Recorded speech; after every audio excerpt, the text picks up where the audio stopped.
This is Candy with Bees and Brews, and it's getting to be fall. So Saranac has their sample pack out, and I haven't tried the Black Forest yet. It's called Black Beer, and so I'm really excited to find out if it really is. I kind of was like not sure if I should use the Oktoberfest or the Black Beer, but Black Forest, but I'm really leaning towards trying this black beer. So let's give it a shot and see really what color it is and what it actually tastes like. There's a cute little bear on the front. And no, it doesn't say anything. All right, let's see. Ooh, it's dark. It's ooh, boy, I don't know, it looks, holy mackerel. That baby is some dark beer. Wow. Look at that. That is some real dark beer. Oh, I'm like shocked at the smell. It doesn't, I thought it would smell really, really, really strong, and it doesn't. It just smells like beer. Beer. I thought it would smell real hoppy or something, and it doesn't. So let's try it and see how good it tastes now.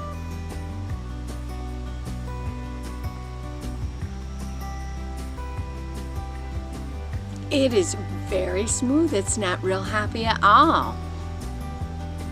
I'm pleasantly surprised. I was a little leery on this one because, you know, I hate my hoppy beers. I can't do those IPAs. Usually they're too rough on me. This is really good though.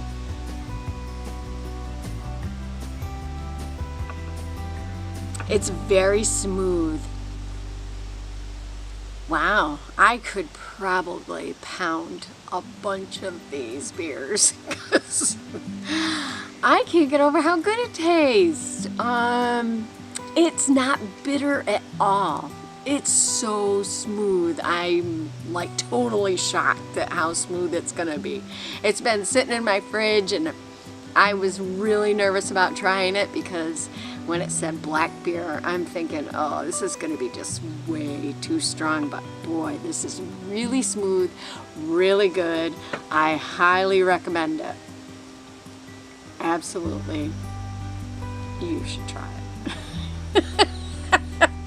It's good stuff. So on the side of the bottle it says, this is a true German style Schwarzbier. I don't know if I'm pronouncing that quite right. Named for the original homeland of our founder who immigrated from the Black Forest region. And it says it has like a caramely flavor to it, and that it's very smooth, and I totally agree with that. It is very smooth for a dark beer. Really enjoy it. I'm not sponsored by Saranac, and I'm not getting paid by Saranac to talk about their beers. It's just a beer I picked up at the store, and it was a sample pack, and so I like to review different kinds of beers, and Saranac just happened to be the one right now. Hey, don't forget, drink responsibly, don't drink and drive, and if you like this video, give me a thumbs up, tag that bell, or subscribe, or do all three. And hopefully I'll be making some more of these videos and let you know what other beers are great for tasty. Today I'd like to talk to you about what I call a swarm box. If I get a phone call that somebody has a swarm in a tree, I always grab these swarm boxes that I made out of paper, reams of paper. People will give me these boxes and I make them with the screen for your window screen. Just make sure it's not the metal. I can't sew through the metal, so I get the pliable one. I think you can, I buy mine at a big box store and it comes in a great big roll.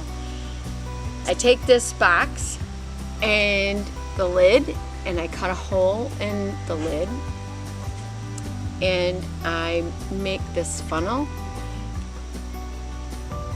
out of the screen. I have a pattern that I'll put a link at the bottom and let you know the size of the circle and the size of the funnel. I also make sure I take a stick with me. Sometimes that funnel, the hole is really small so they can't get back out, and sometimes they kind of gather and don't go all the way down through. So I just take a little stick, like a paintbrush or any kind of stick, and just kind of push them down and open that hole back up. If your box is too small, you can always roll up this bottoms, or if you cut it, then your hole's going to be too big and they can crawl back out. So a lot of times I'll just roll it up a little bit to make sure that it's not touching the bottom of the box. I normally use cardboard boxes, but sometimes if the weather is not so great and it's been raining, the box gets wet and it just absorbs the moisture. So this year I am in the process of trying to use a regular tote box that's plastic. I haven't attempted it yet, but I do have this tote box I bought, and I can't see it. I'm taking this tote anyways, and I'm going to cut a hole in the top of the tote, and I'm going to put this in the top and see if that will help. And it's bigger, and so more bees can fit. A lot of times if there's too many bees in that swarm, I've filled a box before and had to get another box just to get all the bees. And so I think this tote idea will work really well. Like I said, I haven't tried it yet. I'll just drill a couple holes in it and then just take a jigsaw and cut out the hole, and then use duct tape and tape it on like I have this.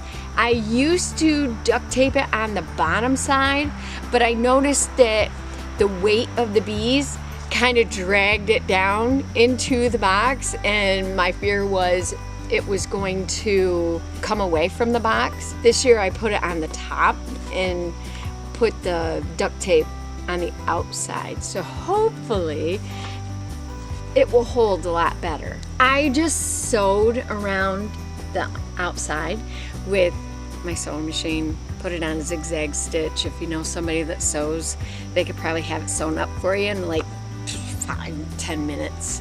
And just draw your little circle on your screen. I sew the funnel on first, and then I cut the hole out, and then I go back and zigzag around it just to be on the safe side. But I've never had an issue, and it works really, really, really good. So once you have your box made and you go get a swarm, you can take, here's your lid. You're going to take your box and you're going to set it up, and then you're going to shake your bees down in there, or sometimes if you can take the whole branch, you can set the whole branch down in there that has the bees. See, the funnel sometimes gets all messed up, and so they can't get down in there. So make sure before you start all this, your funnel is open And that's why I always take a stick with me. And then once you put the bees in here, you're going to take your lid and you're going to put it on and just leave it. And the bees will go down into the funnel. So obviously I've used this a lot because it's not quite staying the way it should. But after a while, this whole thing is going to get bees on the outside, and they're going to be trying to get down inside.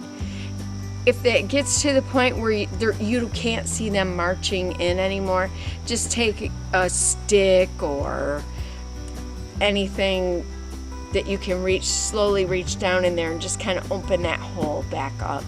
And then they'll start marching back down in again.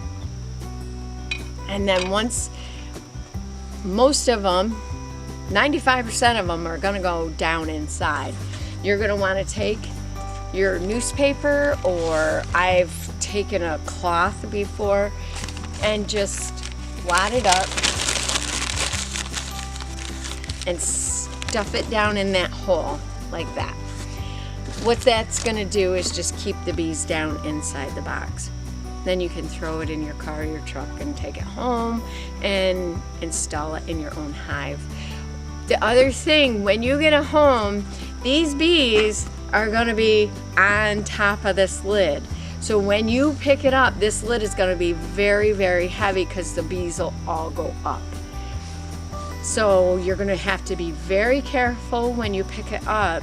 Make sure you're really close to your hive, and then slowly, slowly turn it and get it over your hive, and then shake it over top of your hive. Make sure you're over your hive, otherwise you're going to lose a lot of bees. But that's where they're going to attach, is up on this part all the way around. And it's going to be really heavy too, depending on how many bees you have. Usually a swarm is quite heavy, so there's quite a few bees. You will have a few down inside, but the majority of them are going to be up on the top of the hive, or on top of the box. So just be aware of that, so you'll know when you go to install them in your hive at home. The queen will be hopefully down inside of the box, and so they will smell her. She has a pheromone to her, so then they will automatically go down into the box because they want to be with her. So they will go right down into the funnel to be able to be with her. You're going to get a few stragglers that won't go down into the funnel, but they'll still smell her through the screen, so they'll stay on the top. And 95% of the time, I don't have an issue taking them home. They'll stay right on the top. They don't fly around or anything like that. So you can take them home and they'll be right with her until they get to their new hive. It's the best thing I ever was shown how to do, and I think this idea came from the Southern Tier Beekeepers Association. So if you look them up, you could probably, actually I'll put the link down so you can find the pattern easier than searching all the way through their website. But they're a great group of people, and I hope this helps you out. If you get calls for swarms, it works great. Take a camera, show me your videos of catching a swarm, because it's a lot of fun to watch them march down into the box.